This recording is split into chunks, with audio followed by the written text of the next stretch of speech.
everybody, it's Kara at Sedgwick County Zoo, and I am so excited to be in the Amphibian and Reptile building again today. Today I'm with David, and the reason I'm so excited is because we're going to talk about a species of turtle that can be found in Kansas, but it's often confused with another species of turtle that's much more common. So I'm going to turn it over to David, and he's going to tell us a little bit about our friends. Hi, I'm David. I'm the alligator snapping turtle keeper here. This is actually our big male Jeb. Jeb's about 40 to 60 years old. And like Kara said, although alligator snapping turtles were at one time in Kansas, we have reason to believe they are no longer actually in the state. They were in a river drainage that connected to Oklahoma, and they haven't been seen in quite some time. So what people mostly see are the common snapping turtles, which can be distinguished a couple different ways. Alligator snapping turtles get pretty large. Jeb here is about 125 pounds, and the average common snapping turtle is about 30 to 40 pounds. So they also have smoother shells than the alligator snapping turtle. The alligator snapping turtle, even though as it grows is going to get a smoother shell, they're always going to have a very distinctive spiky shell. Jeb here is a little bit older, so you can see that his has been worn down a little bit, but he's still going to have that for the rest of his life. And the most distinctive feature, which some people that have come here and seen Jeb on exhibit might have noticed, is that alligator snapping turtles have a little device for luring in fish to eat, and that is a tongue lure. Their tongue is shaped like a worm. So when he's hungry, he's going to open his mouth up and just slowly wiggle that tongue back and forth and try to lure a fish in to catch. The common snapping turtle does not have that at all. I've seen him doing that. It looks like a worm. Absolutely. I mean, it really does. It's so interesting. Yeah, and for the most part, we feed him frozen thawed rats. However, we do have the live fish in here for him to try to catch. But Jeb has been in captivity his entire life, so he's kind of new to try to catch fish. He still has that instinct that, he wants to catch them, he knows how to catch them, he's just not very good at it. So for the most part, you're mostly just going to see him wiggling the tongue around. You're probably never going to see him catch a fish, at least for quite some time. But we're hoping one day he'll try to figure it out a little bit. He's great, and the camera's not going to pick this up, but their eyes are fascinating. Yes, they kind of have that, I hesitate to call it an eyelash, but they kind of have like fringes to it to kind of help make them look like algae or kind of look like some natural like river decor. The idea there is that alligator snapping turtles are ambush predators. So they're going to be sitting in one spot trying to look as inconspicuous as possible. So in the wild, a turtle like Jeb is going to be sitting in one spot, probably covered in algae, has that fringy eyelid, and it's going to be trying to vanish so that it can try to sit there and wiggle that tongue and then try to grab anything that comes nearby it. These guys really don't move that much. The males are probably going to be in the water for the majority of their lifetime. Females come out on land to lay eggs, but other than that, they're primarily aquatic.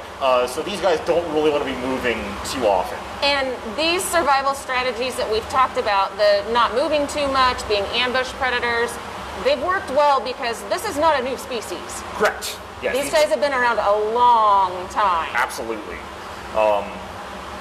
So yeah, and I also brought our female out here, if you guys want to take a look at her. All right. So, we do have a question. Mackenzie asks is if he has ever mated, if he will mate, or if he's ever mated. We have caught them breeding, but we have not gotten fertile eggs yet. We would not mind hatching out a couple. We've got a really nice looking male and a really nice looking female. We wouldn't mind raising some up to kind of, go on exhibit in the future, but as of right now, we do not have any babies. Okay.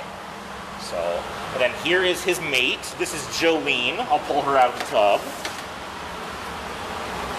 So as you can see, the female alligator snapping turtle is much smaller than the male.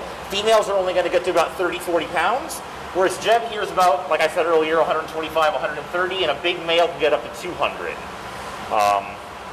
So the females are a lot smaller, I think, for the idea that they can go on land and lay eggs and move around a little bit easier. Right. The gravity on a turtle that's that flat, and that meant for an aquatic lifestyle, being 200 pounds trying to drag itself around is going to be pretty difficult.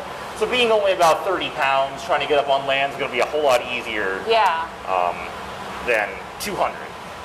Gosh, she's got a beautiful shell color too. Yes, we don't really know why.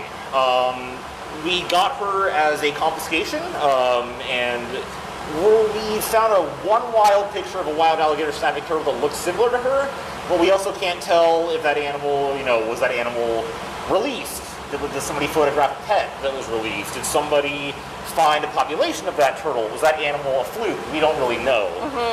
But she's a very special turtle, and we're glad to have her here. We'd love to see if she can pass on that shell color to her offspring and make some more spectacular babies. So, I talk to lots of my friends, my kid friends, and their adults, and they tell me about the turtles that they have for pets. That they have found outside in just like close to a pond that's near their house. I strongly discourage people from keeping turtles as pets because wild turtles know how to take care of themselves better than we do generally, with the exception of you because you're an expert. But I mean, just the lay person is not going to be able to take as good of care of a turtle as a zookeeper or a turtle itself. And there's also quite a bit of legal barriers to keeping turtles as pets, and you really need to be aware of those before you try to keep a turtle. Yes. And I would say in the education department, we get anywhere from 4 calls a month, 1 to 4 calls a month for us to take turtles that people have had as pets. And so we have another question. Somebody says, is she in attack mode? She's just kind of like seeing what's going on. She's normally in the exhibit in water, so right now she's just kind of figuring out her bearings. And once she gets enough time, she's going to settle back down. So. And that open mouth is pretty formidable, and I've been really glad that you've been here to keep an eye on her while I'm behind the camera because I can't judge perception. I mean, I don't have like depth perception looking through the camera, so. Sure, absolutely. And there's a myth that the snapping turtle can bite off your hand. Now their bite is going to be pretty terrible. Don't get me wrong. I'm not going to say it's going to feel like nothing. But they can't pull off your arm. They can't pull off your hand. But it is going to break skin. It is going to really damage the bone. It's just a myth I see around a lot of times. They can break off a hand. And also that it goes with that myth that if a snapping turtle bites you, it won't let go until it thunders. That's not true, but the snapping turtle might not let go until it's darn good and ready. That's correct, yes. Once they bite down, they can hold on for quite some time. There have been times where I go in there to feed Jeb and he'll grab the tongs from me and I kind of have to just sit there and wait it out until he's ready to let go. And then we have a question about, do they breathe underwater? No, they have lungs, so she's perfectly safe coming out of the water. Yes. How long can they hold their breath, do you know? They can hold their breath for quite some time. They've been underwater before for 2 to 4 hours. Oh no my problem gosh. whatsoever. So yeah, they're quite familiar with just kind of, coming up, taking a big breath and going back down. And that's helped out by their slow metabolism, right? Absolutely, yes. Yeah, I should be able to hold my breath for like 3 days, but. Yeah, they don't need to eat very often. We feed them twice a week, frozen thawed rats and mice. That's just because we're trying to make sure they're getting enough food, they're staying a healthy weight. But in the wild, a turtle can go months without eating meat. Yeah. Yes. What do these guys do in the winter? In the wintertime, we reduce the temperature by about 20, 30 degrees in there. And they pretty much do exactly what you're seeing right now. They're going to sit in one spot, not move, and they're just going to eat less. In the wild, they might kind of like settle down in the muck a little bit, kind of relax in the river, but they're pretty much going to continue on with the same existence that they're doing in the summertime and the spring. Just a slow, much easy slower, lifestyle. Correct, yes. Well, David, thank you so much for showing us these amazing creatures today. I was really excited when you agreed to do it. So Absolutely. Thank you so much. And this is a great time to talk about ectotherms because they're getting really active. Absolutely. So remember, if you see a turtle when you're outside, the best thing to do is just watch it. If it's in a safe place, if it's in a road, move it in the direction that it's moving, but don't take it home. It can take care of itself. And we also want to remind everybody that we do have in-person summer school classes starting July 6th. Actually, the teen classes start Monday. We're super excited. I forgot about that. So check out our website for summer learning adventures, and maybe you can come learn more about these, well, I was going to say fine-feathered friends. It's been a long day.